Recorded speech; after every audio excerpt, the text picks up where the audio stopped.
400 guests watched my daughter introduce a complete stranger as her father. My name is Barney Miller, and I just finished paying $600,000 for her wedding. Picture this, your own daughter telling an entire ballroom that you're dead while hugging another man she calls daddy.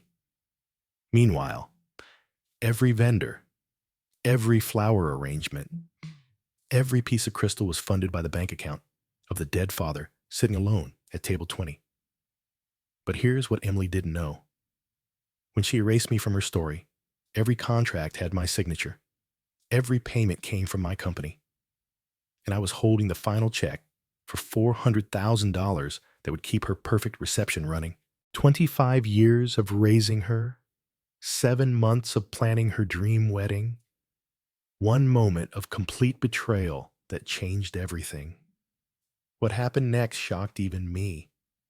And it definitely wasn't what those Beverly Hills socialites expected from a simple plumber in a borrowed tuxedo. Before I tell you how this story ends, I have to ask, have you ever been invisible in a room full of people celebrating something you made possible? If this story hits home, hit that subscribe button. I post real stories about everyday justice, and I'd love to know where you're watching from. Because tonight, my daughter learned that some bills come due in ways you never see coming.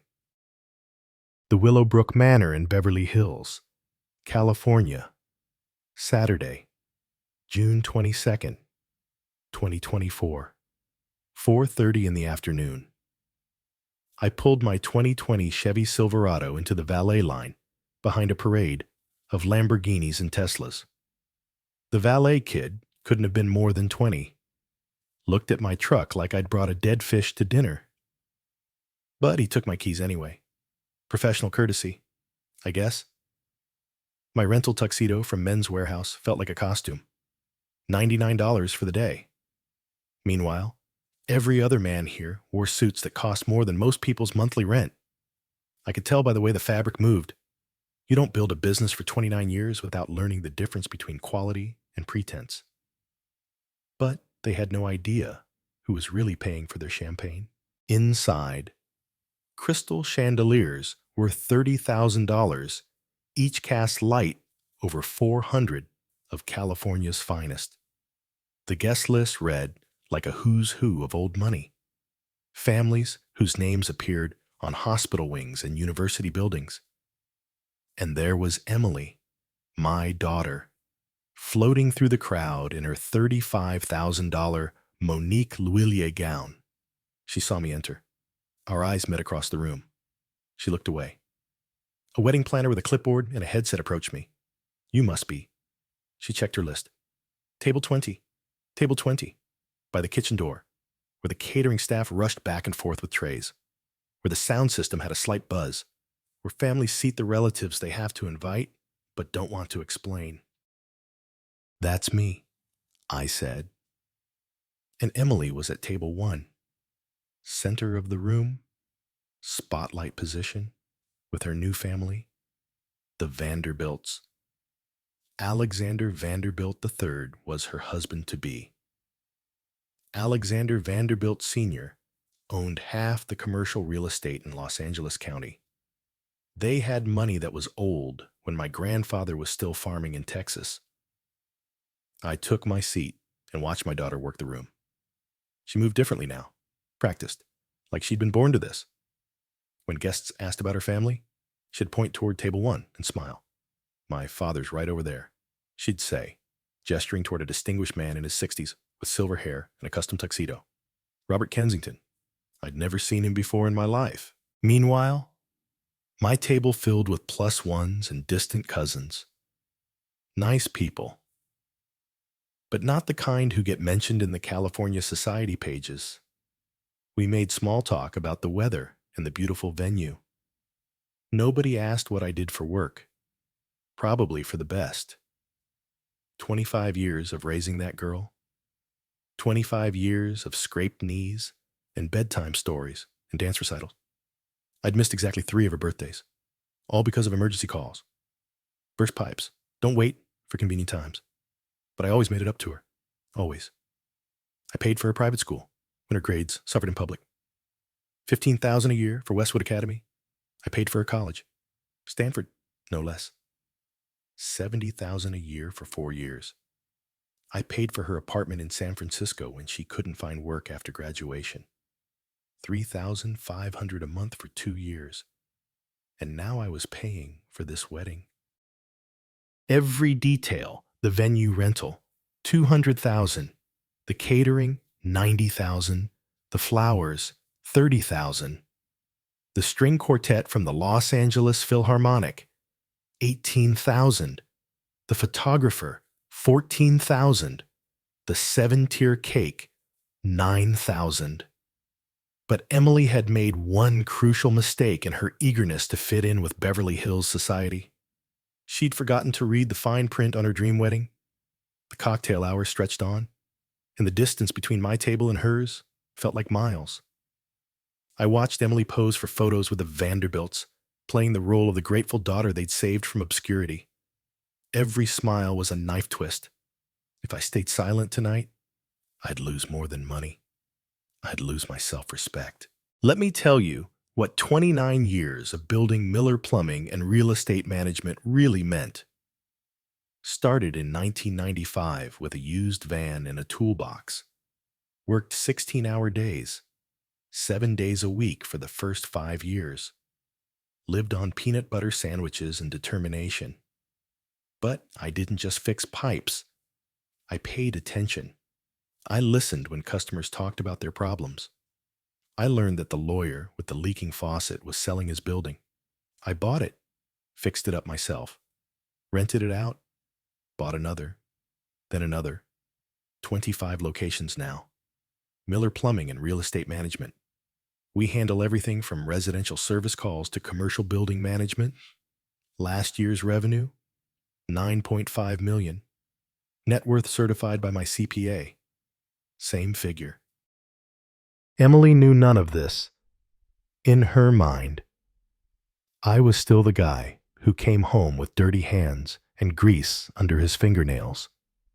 The guy who embarrassed her at parent-teacher conferences because I wore work clothes. The guy who wasn't sophisticated enough for her Stanford friends. She had no idea that her simple plumber dad owned more property than half the people in this room. But staying quiet meant accepting that she was ashamed of everything I'd worked for. It meant watching her build a marriage on lies. It meant teaching her that family loyalty was negotiable based on social status. The consequences would ripple through our family for generations. I reached into my jacket pocket and felt the folded papers I'd brought. Bank statements showing the $600,000 transfer to cover wedding expenses. Contracts with my signature as the sole financial guarantor. Email threads with wedding planner Amanda Lee.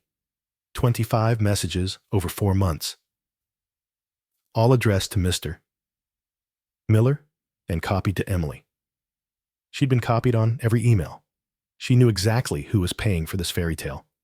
The guest list included a reporter from Beverly Hills Social Register here to cover the wedding of the season. Whatever happened tonight would be documented, photographed, possibly live streamed to their social media followers. The Vanderbilts loved publicity as long as it was the right kind. My attorney, Michael Anderson, sat 3 tables away. We'd worked together for 16 years. He'd flown up from Arizona just for tonight, carrying a briefcase with documents that could change everything. I'd asked him to be here just in case. He thought I was being paranoid. Barney, he'd said over the phone, she's your daughter. She loves you. This is just wedding stress. But Michael had never had to sit at table 20 while his daughter introduced strangers as family. Elizabeth Turner, the venue manager, kept glancing my way. She knew who really signed the checks. When vendors had problems, they called me, not the Vanderbilts. I was the client. I held the contracts. I had the authority to make decisions. The Vanderbilts thought their reputation and social connections made them untouchable. They'd never dealt with someone who built their power from the ground up, one satisfied customer at a time. They understood inherited wealth, not earned respect. If I challenged Emily tonight, I'd be forcing her to choose between her new family and her real one, between the lie she constructed and the truth she was running from, between the sophisticated life she wanted and the working class values that built it. But if I didn't challenge her, I'd be teaching her that love without respect was enough, that she could take everything I'd given her and give nothing back, that being ashamed of your family was acceptable as long as you did it politely. The cost wouldn't just be financial, it would be spiritual. I'd raised a daughter who thought character was something you could buy and sell, who believed that loving someone meant never having to say, "You're grateful." My phone buzzed. A text from Emily: "Daddy, please don't mention the plumbing business tonight. This is important to me. 29 years of sacrifice reduced to an embarrassment to be managed." I looked around the room at the crystal, and the gold, and the flowers that cost more than most people's annual salary, at the guests who'd never worked with their hands or worried about making payroll, at my daughter who'd learned to be ashamed of the very qualities that made all this possible. The decision crystallized in that moment, because some lessons can only be taught the hard way. 7:15. The cocktail hour hit full swing, and the social ecosystem revealed itself in all its polished cruelty. 3 guests approached my table within the first hour. All had worked with Miller Plumbing over the years. Susan Patel, whose flooded basement I'd personally fixed last winter. Dr. William Thompson, whose medical building we'd renovated in 2019. Lisa Wong, whose restaurant's plumbing emergency ID handled on Christmas Eve, 2022. Barney Miller. Susan's face lit up. "I didn't expect to see you here, father of the bride," I said simply. Her expression shifted. Confusion, then understanding, then something approaching sympathy. Oh my. Emily never mentioned. She keeps her private life private, I said.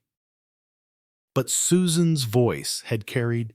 Nearby, conversations paused. Eyes turned our way. The whispers started immediately. "That's the plumber. Emily's father. I thought he was..." Oh. Didn't she say her father passed away within minutes? The story spread through the crowd like spilled wine through white linen. I watched faces change as the news traveled. Surprise. Awkwardness. A few looked genuinely sorry for me. Most just looked uncomfortable, like they'd stumbled into a family drama they didn't understand. Alexander Vanderbilt Sr. noticed the commotion. 72 years old, silver-haired, wearing a bespoke suit that probably cost $4,500. He approached my table with the confident stride of a man who'd never been denied anything. "You must be Barney," he said, extending a manicured hand. "Alexander Vanderbilt. Emily has told us so much about you." Polite lie. Emily had told them nothing. "Have we met before?" he continued. "You look familiar. I fixed your kitchen pipes last March." I said, "Emergency call. Sunday morning. You were hosting a charity brunch."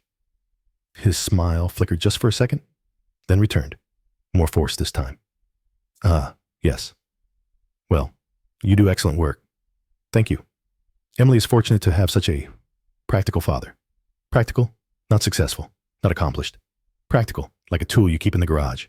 He patted my shoulder, a gesture that managed to be both condescending and dismissive, and moved away. But the damage was done. The entire room now knew that the bride's father was the help. I watched Emily's reaction from across the room.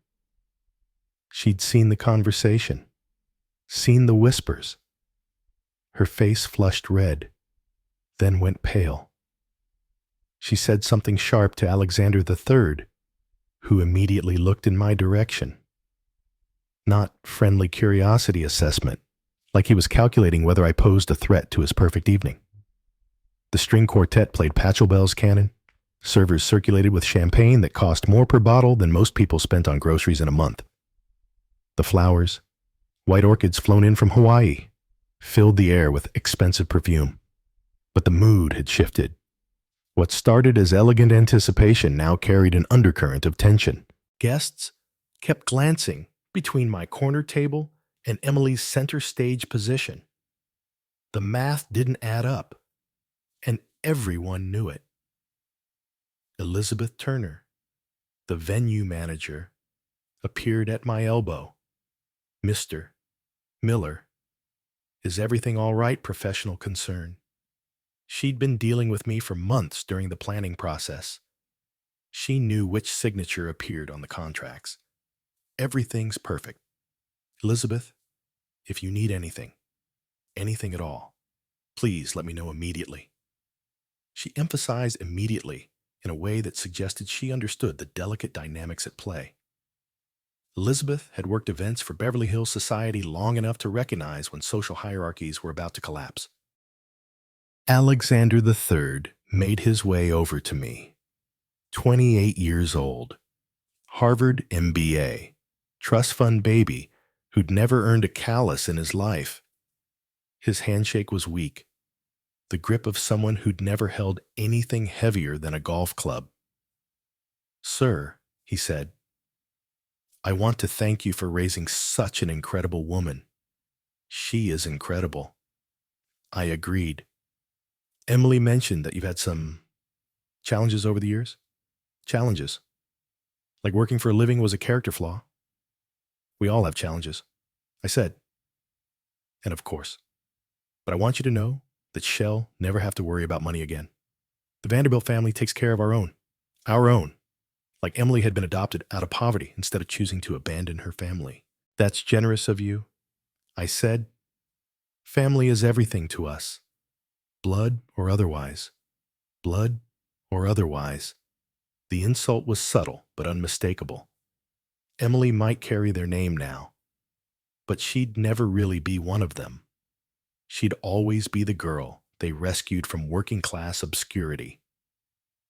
Alexander III smiled, the kind of smile sharks probably wore before feeding, and returned to his table. But I noticed something he'd missed in his eagerness to establish dominance. The attorney ID hired was already walking toward the stage. Emily caught my eye across the room. For just a moment, our gazes locked. I saw fear there, not the usual social anxiety that plagued her in high-pressure situations. Real fear. The kind that comes when you realize your carefully constructed world might be about to crumble. She'd built this new life on lies and borrowed sophistication. She'd traded her family's love for social acceptance. She'd chosen status over substance. But she'd forgotten the most important rule of any transaction: always know who holds the real power. And tonight, she was about to learn that power is not inherited. It's earned. My phone buzzed again. This time it wasn't "Emily, final payment confirmation required by 9:00 p.m. Elizabeth Turner, venue manager." I glanced at my watch. 7:45. The ceremony would start in 15 minutes. Emily's perfect timeline, executed with military precision. But timelines can change quickly when you're the one holding the checkbook. Michael Anderson caught my eye from across the room and tapped his briefcase. Inside that leather case sat documents that could unravel this entire evening in minutes. Contracts, bank statements, emails, the paper trail that proved exactly who was making this fairy tale possible. Michael had initially questioned my decision to bring legal documentation to my daughter's wedding. "It seems excessive." "Barney, it's insurance." I told him. Now I was beginning to think I might need that insurance after all. Elizabeth Turner approached my table again. This time, she wasn't alone. Two of her assistant managers flanked her young professionals in dark suits with earpieces and clipboards. "Mr. Miller," Elizabeth said quietly, "could we speak privately for a moment?" We stepped to the side of the room, away from the crowd, Sir, we've had some inquiries about the final payment schedule. What kind of inquiries? The catering team needs confirmation on the outstanding balance. 400,000. The contract specified payment before service begins. I pulled out my phone and opened my banking app. The Miller Real Estate Management business account showed a balance that would make most people dizzy. But more importantly, it showed the pending transfer to Willowbrook Manor Catering, scheduled for 9:15 p.m. Scheduled, not completed. Is there a problem with the payment? Elizabeth asked. No problem at all, I said. As long as the service meets the standards we agreed upon. Elizabeth's expression shifted slightly. After 15 years in the hospitality business, she'd developed an instinct for when clients were about to become difficult. But she'd also learned to recognize real authority when she saw it. Of course, sir, everything will be perfect. I'm counting on it. As she returned to her team, I noticed how they continued to watch me, not with the casual attention they'd give a guest's father, but with the focused concern they'd give their actual client, because they understood something the Vanderbilts hadn't figured out yet in business. Signatures matter more than surnames. My phone rang. Unknown number with a California area code. Mr. Miller. This is Mark Johnson from Los Angeles County Social Register. We're covering the wedding tonight. I'm not interested in interviews. Actually, sir, I was calling about the catering situation.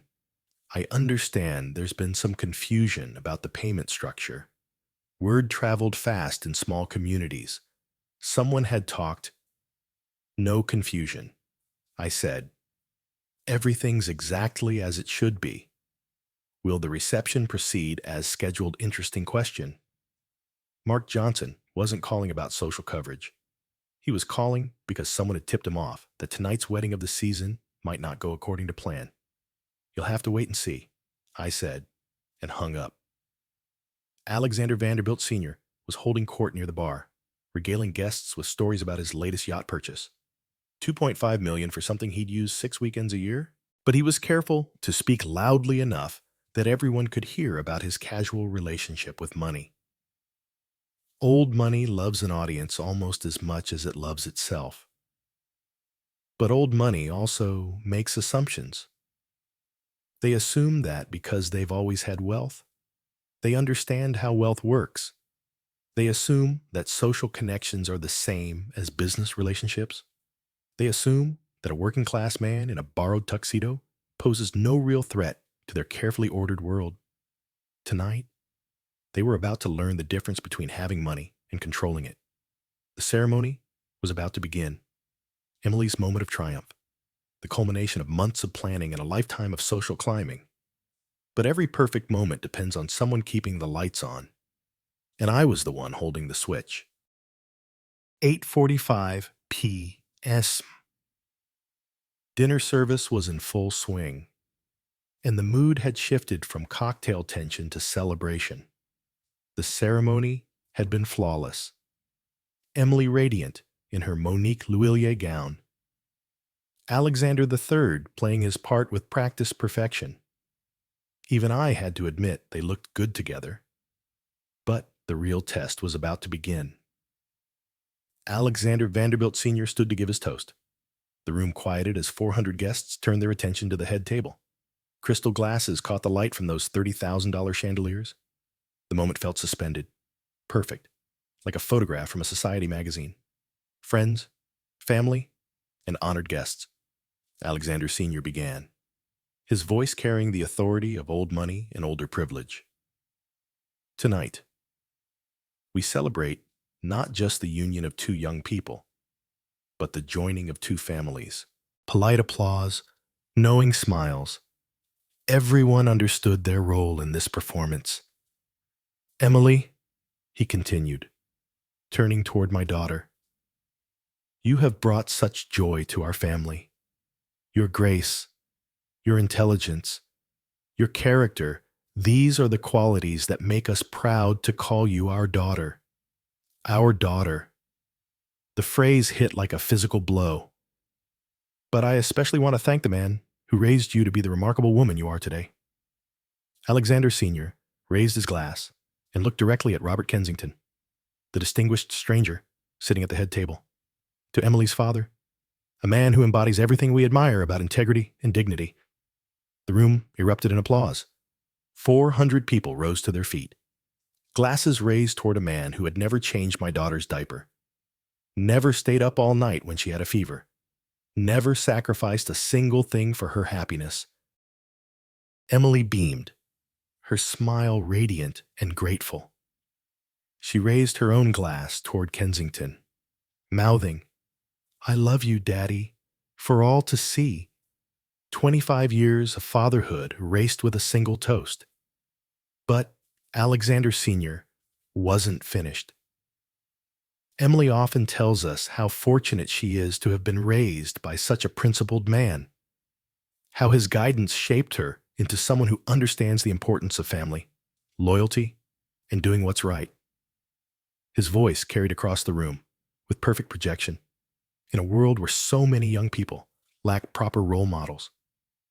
Emily had the blessing of a father who taught her the difference between class and mere wealth. The irony was so thick, I could taste it. Robert Kensington, Alexander Sr. continued, gesturing grandly toward the impostor. Thank you for giving us the gift of your daughter. Tonight, we officially welcome her into the Vanderbilt family, knowing that the values you instilled in her will guide her for the rest of her life. The applause was thunderous. I watched as guest after guest turned toward Kensington, nodding approval, some wiping away tears at the touching tribute to fatherly love. No one looked at me. I sat at table 20, invisible in my borrowed tuxedo, watching my daughter accept praise for values I had taught her while crediting a man she'd probably met 7 months ago. But then, something interesting happened. Susan Patel, who'd spoken to me earlier, stood frozen with her glass halfway to her lips. Doctor? William Thompson looked confused, glancing between Kensington and my corner table. Lisa Wong had stopped applauding entirely and was staring directly at me with an expression of growing outrage. They remembered our conversation. They knew who the real father was, and they weren't the only ones. Elizabeth Turner stood near the kitchen entrance, her professional smile strained. She held her phone in one hand, probably checking on the final payment that still hadn't been processed. Her assistant managers flanked her, all three watching my table with barely concealed anxiety. The catering staff had paused their service to listen to the toast, but I noticed how their supervisor kept glancing at his watch. 9:00 p.m. Final payment deadline. They'd been told that service might be interrupted if certain conditions weren't met. Alexander Sr. concluded his toast with a flourish. To Emily and Alexander, may their marriage be as blessed as the family that raised her. The room exploded in celebration. Guests surged toward Kensington to offer congratulations. Emily hugged him tightly, tears streaming down her face, whether from joy or relief. I couldn't tell. But I noticed something else. Mark Johnson, from the Los Angeles County Social Register, stood near the exit with a photographer, both watching the scene with the intense focus of journalists who sensed a bigger story developing. Johnson's phone was already out, recording everything. Michael Anderson had positioned himself near the stage, briefcase in hand. When our eyes met across the room, he nodded once. Ready. My phone buzzed with a text from Elizabeth Turner, sir. We need to speak immediately. Payment issues. I stood up from table 20. The room was still celebrating. Glasses raised. People laughing and congratulating each other on witnessing such a touching family moment. But a few guests noticed my movement. Susan Patel watched me with growing understanding. Doctor, William Thompson had gone pale, realizing what was about to happen. I walked slowly toward the stage where Alexander Sr. still stood, basking in applause. Each step felt deliberate. Final, the point of no return. Emily saw me coming. Our eyes met across the crowded room, and in that instant, I saw her recognize something in my expression that she'd never seen before. Not disappointment, not hurt resolution. Alexander III stepped protectively closer to his new wife. Alexander Sr. continued accepting congratulations, oblivious to the shift in energy around him. But Elizabeth Turner was already moving, her team spreading out around the room's perimeter. The catering staff had quietly stopped serving. Mark Johnson raised his camera because sometimes the truth has to be spoken loudly enough that everyone can hear it, even the people who don't want to listen. I reached the edge of the stage area. Alexander Sr. finally noticed my approach, his celebration smile faltering slightly. He probably thought I was coming to thank him for his gracious words about Kensington. He had no idea I was coming to introduce myself. I reached for the microphone. "Excuse me," I said. The room didn't quiet immediately. Conversations continued. Guests still caught up in the emotional high of Alexander Sr.'s toast. But those closest to the stage began to notice something unusual, a man in an ill-fitting tuxedo, approaching the microphone that had just been used to honor someone else entirely. Alexander Sr.'s expression shifted from confusion to alarm. "Sir, I'm not sure this is my name is Barney Miller," I said, my voice carrying across the room through the sound system. "And I'm Emily's father." The effect was immediate. Conversation stopped mid-sentence. Glasses paused halfway to lips. 400 people turned to stare at the man who just disrupted the perfect evening. Emily went white. Alexander III stepped forward, probably planning to have me escorted out. But I held up my hand. "For the past 30 minutes, you've been celebrating the wonderful father who raised my daughter." I gestured toward Robert Kensington, who looked like he wanted to disappear into his chair. That man has never met Emily before tonight. Gasps rippled through the crowd. I heard someone say, "Oh my God," from the back of the room. "Alexander," I continued, looking directly at Vanderbilt Sr., "I appreciate your kind words about integrity and values, but you directed them at the wrong person." Michael Anderson appeared at my side, briefcase open. He handed me a folder of documents, bank statements, contracts, email printouts, evidence. "This is the contract for tonight's venue," I said, holding up the papers. "Signed by Barney Miller. That's me.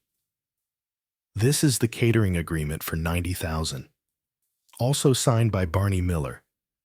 The florist contract for $30,000. The musician contract for $18,000. Every single vendor agreement for this evening." I could see faces in the crowd shifting from confusion to understanding. Susan Patel was nodding grimly. "Doctor, William Thompson looks sick. The total cost of this wedding is $600,000. Every penny paid by Miller Real Estate Management. That's my company."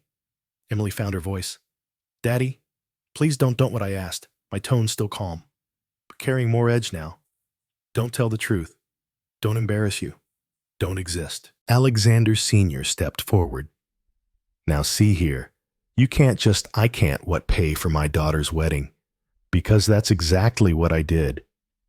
I held up my phone, showing the banking app.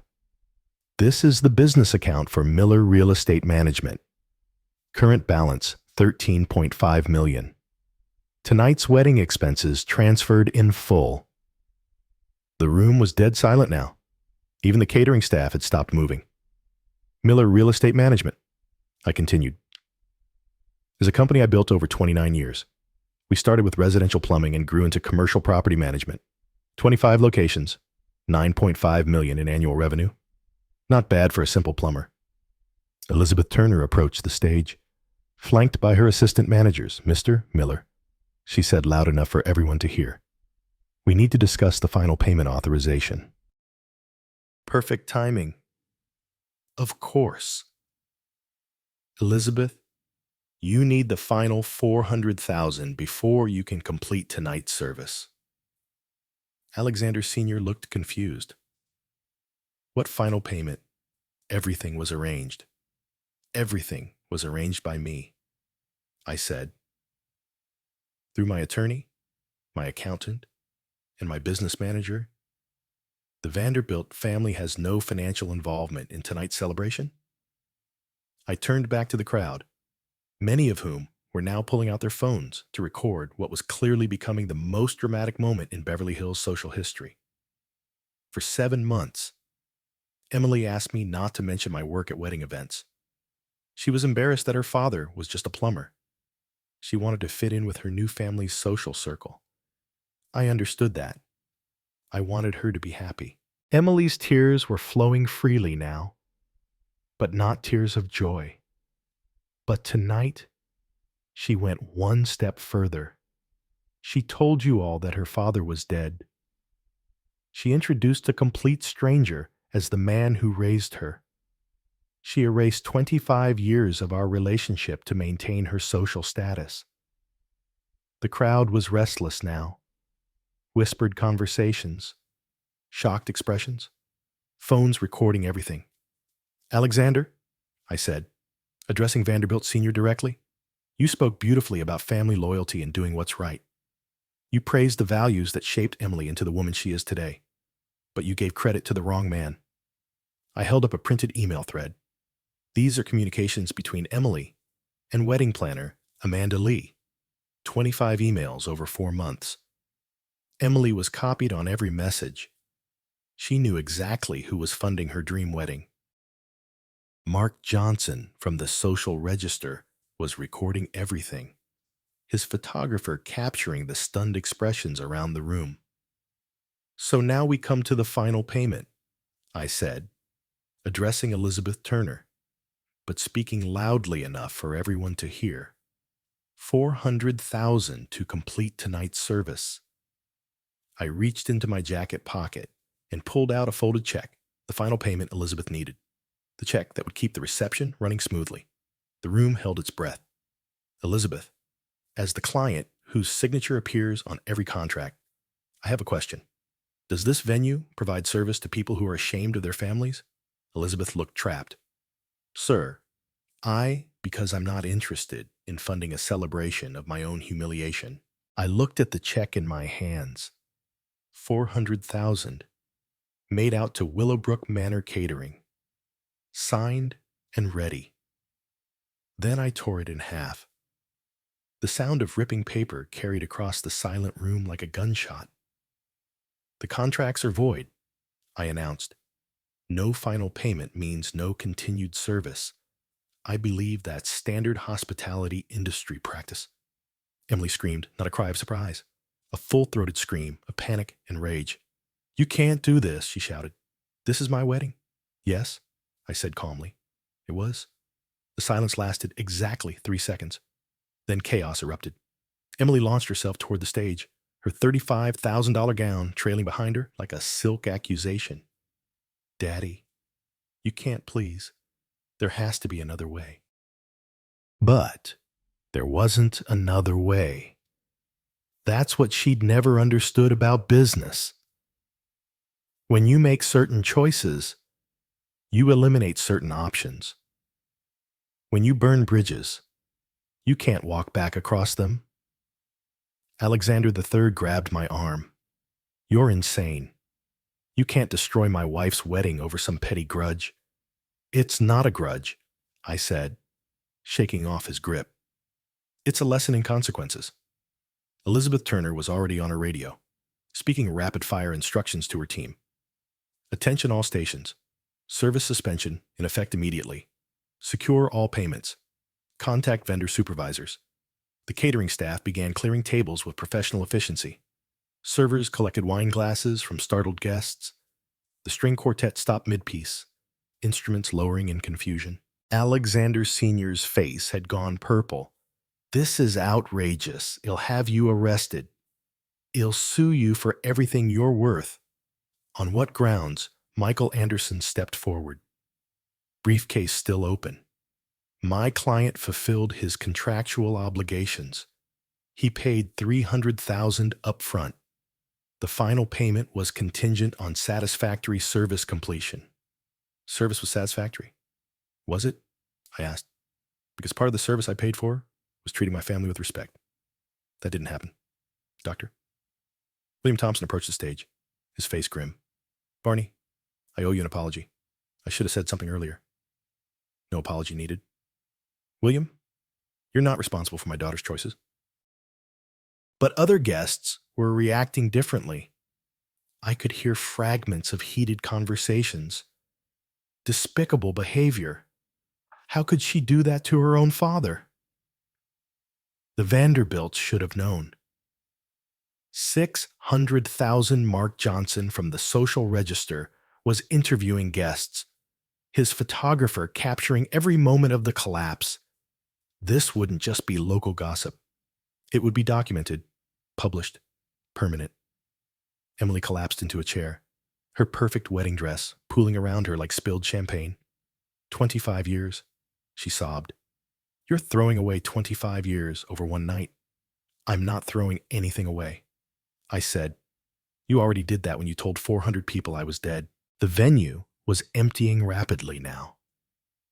Guests gathered their belongings and headed for the exits. Some stopping to offer quiet words of support, others clearly eager to escape the family drama.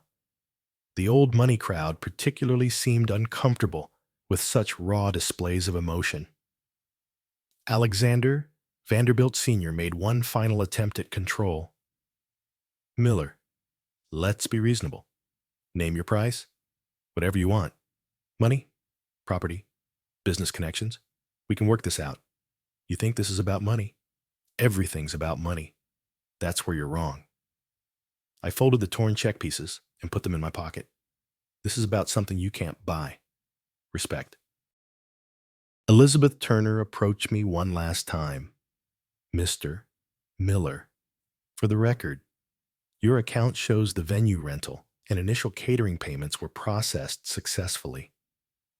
The incomplete final payment voids the extended service agreement, but the facility usage through 10:00 p.m. remains valid, professional to the end. Elizabeth understood contracts. Thank you. Elizabeth, you and your staff have been excellent. The photographer finished packing his equipment. The string quartet loaded their instruments. Within 30 minutes, the wedding reception had transformed from elegant celebration to empty ballroom. Emily sat alone at table 1. Her husband and new in-laws huddled in urgent conversation near the exit. Alexander III kept glancing at his wife with something that looked like disappointment, maybe even disgust. This wasn't the sophisticated family he'd thought he was marrying into. Robert Kensington, the fake father, had slipped out early, probably recognizing that his role in the evening's deception wouldn't reflect well on his reputation. Emily, I said, approaching her table. She looked up at me with red-rimmed eyes.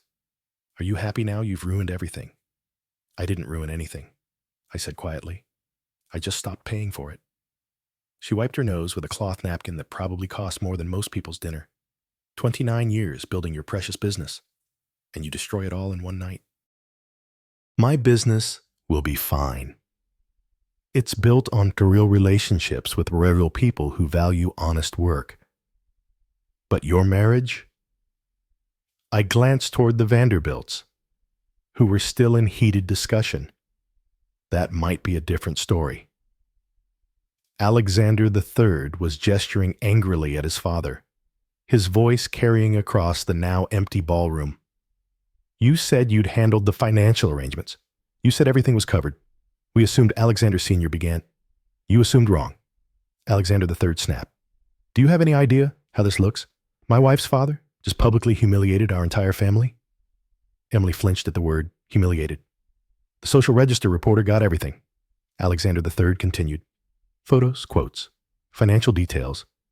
By tomorrow morning, everyone in Beverly Hills will know we hosted a wedding we couldn't afford to pay for. That was the real wound, not that Emily had lied about her family. Rich people lie about inconvenient relatives all the time. The problem was that the lie had been exposed publicly, dramatically, with evidence. In their world, image was everything, and their image was now permanently stained. Michael Anderson packed his briefcase. Barney, legally speaking, you're completely protected. All contracts were properly executed. The payment structure was clearly defined. No court would find fault with your actions. Thanks, Michael. But personally speaking, that was either the bravest thing I've ever seen or the most devastating. Maybe both. Emily stood slowly, her dress rustling in the empty ballroom. For a moment, she looked like the little girl who used to wait for me to come home from work, ready to tell me about her day. I loved you, she said. Despite everything, I loved you. Past tense. You just destroyed my marriage before it even started. No. Emily, you did that when you chose shame over family. I just made the consequences visible.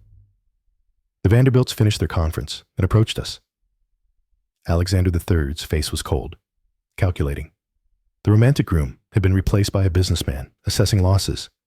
Emily, he said, we need to discuss our options. What options? Damage control, media management, financial restructuring. He glanced at me dismissively. This situation is manageable, but it will require significant adjustments to our original plans. Even now, he was speaking in corporate euphemisms. Their marriage wasn't wounded. It required adjustments. Their humiliation wasn't devastating. It was manageable. Emily looked between her husband and her father. For the first time all evening, she seemed to see both men clearly. Alexander III represented everything she'd thought she wanted: status, security, acceptance into a world where appearance mattered more than substance. I represented everything she'd been trying to escape: working-class origins, earned rather than inherited wealth, values that couldn't be bought or borrowed. I need to think, she said. Think quickly. Alexander III replied, the longer this story circulates, the harder it becomes to contain. He wasn't asking if she was okay. He wasn't apologizing for his family's role in the deception. He was managing a public relations crisis. Elizabeth Turner appeared one last time. Mr. Miller, the venue is secured. Your remaining items will be stored safely overnight.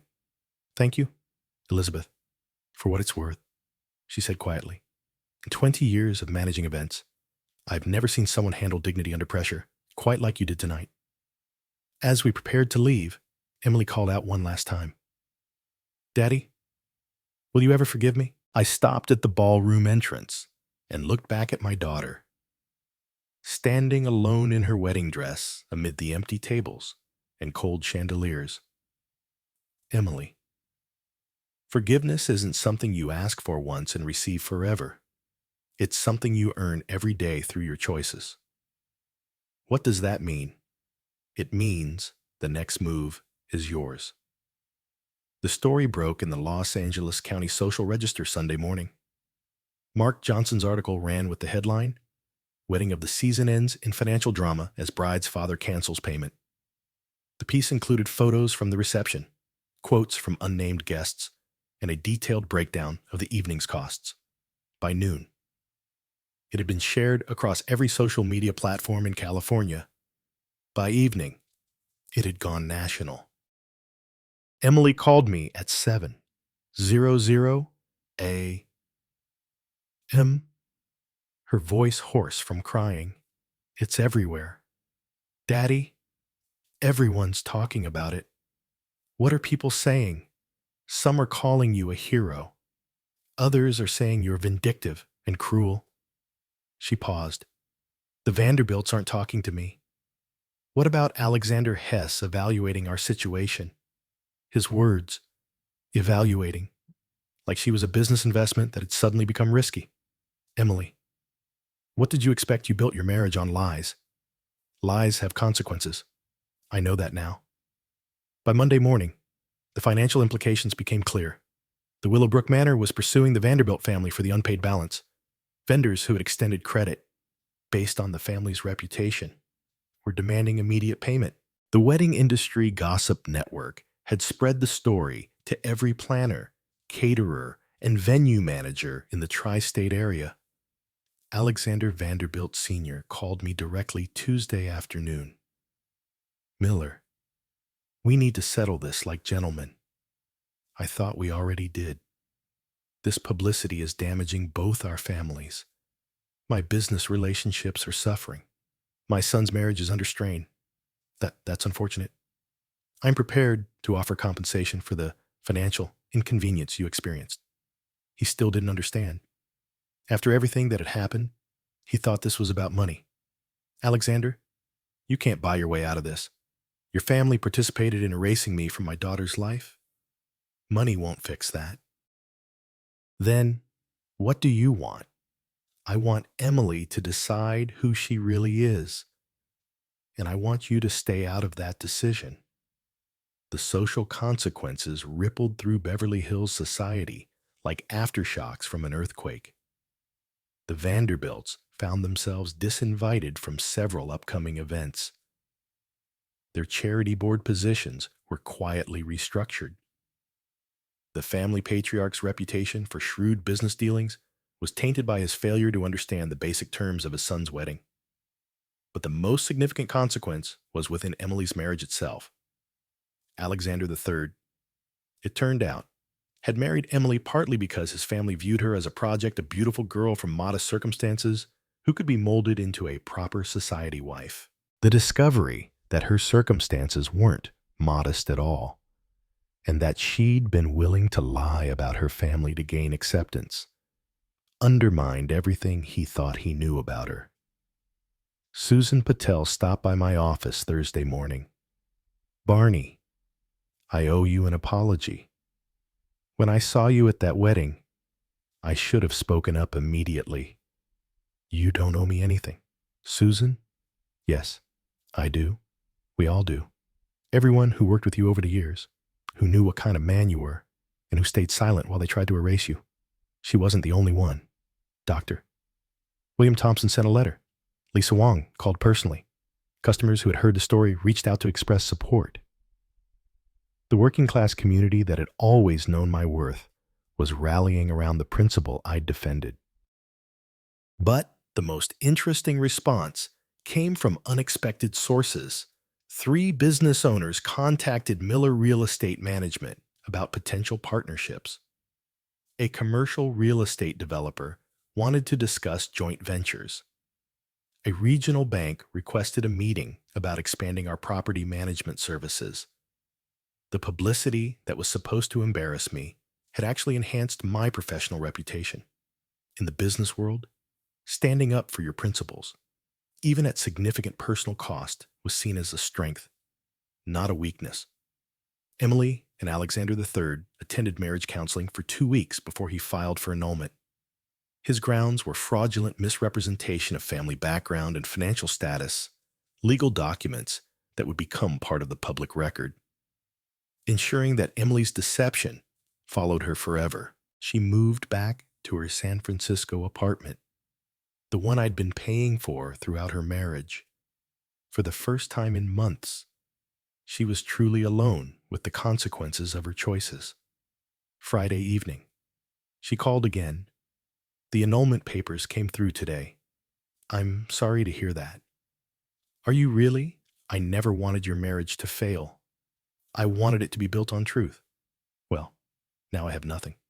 No husband, no family, no reputation. You have the same thing. You've always had the choice to be who you really are instead of who you think people want you to be. And if I make that choice, if I stop being ashamed of where I came from, then maybe we can start rebuilding what we lost. It's too late for that. It's only too late when one of us stops breathing. Until then, there's always tomorrow. The line went quiet for a long moment. I'll think about it, she finally said. That's all I've ever asked for. 6 weeks later, Emily knocked on my office door. Not my home, my office.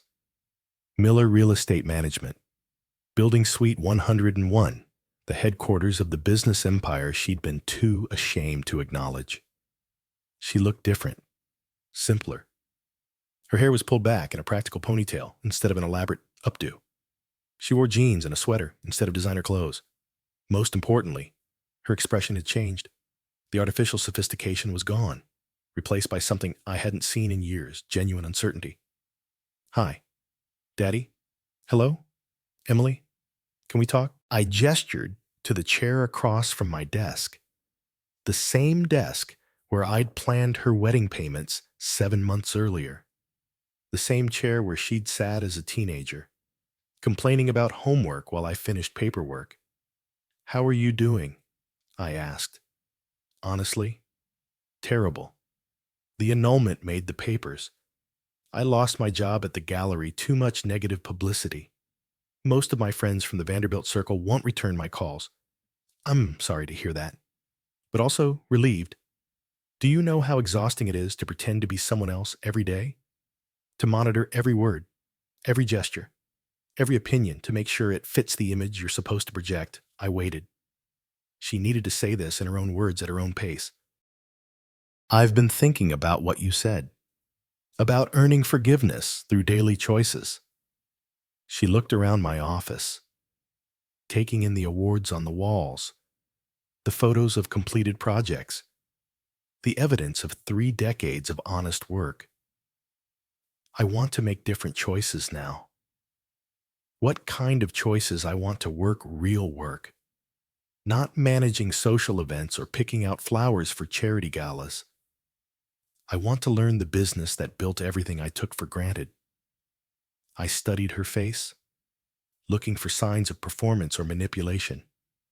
But what I saw was exhaustion mixed with determination, the look of someone who'd hit bottom and decided to climb back up instead of staying there.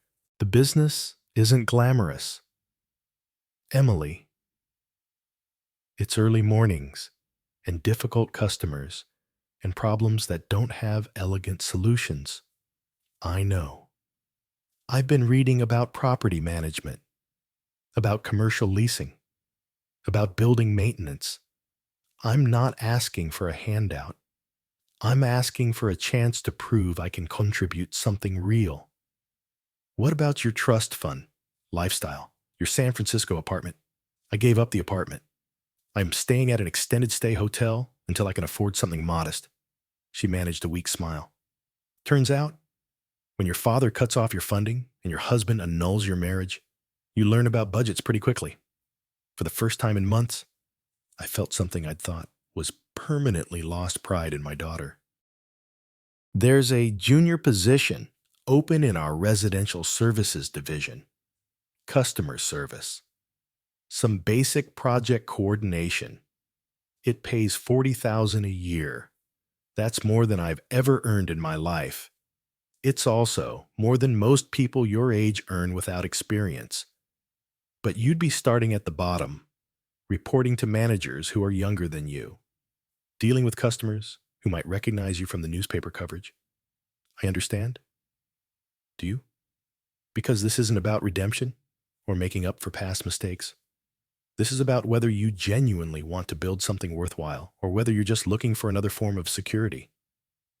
Emily was quiet for a long moment, considering the question seriously. 6 months ago, I would have said I wanted security, but security based on pretense isn't really security at all.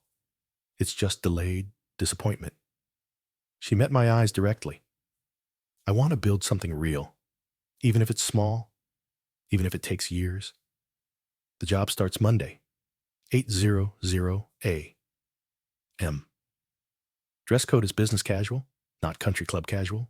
I'll be there. As she stood to leave, Emily paused at the door. Daddy, thank you for the job, for teaching me that self-respect isn't something you can inherit or marry into. It's something you have to earn. Now you're starting to understand what I've been trying to tell you your whole life. She smiled. The first genuine smile I'd seen from her since she was 16 and walked out to begin the hardest work she'd ever done, becoming someone she could be proud of. If you've stayed with me this long, I'd love to know, where are you watching from? And have you ever had to choose between fitting in and staying true to your family? Leave a comment below. And remember, real class isn't about your zip code or your bank account. It's about keeping your word and honoring the people who helped you become who you are.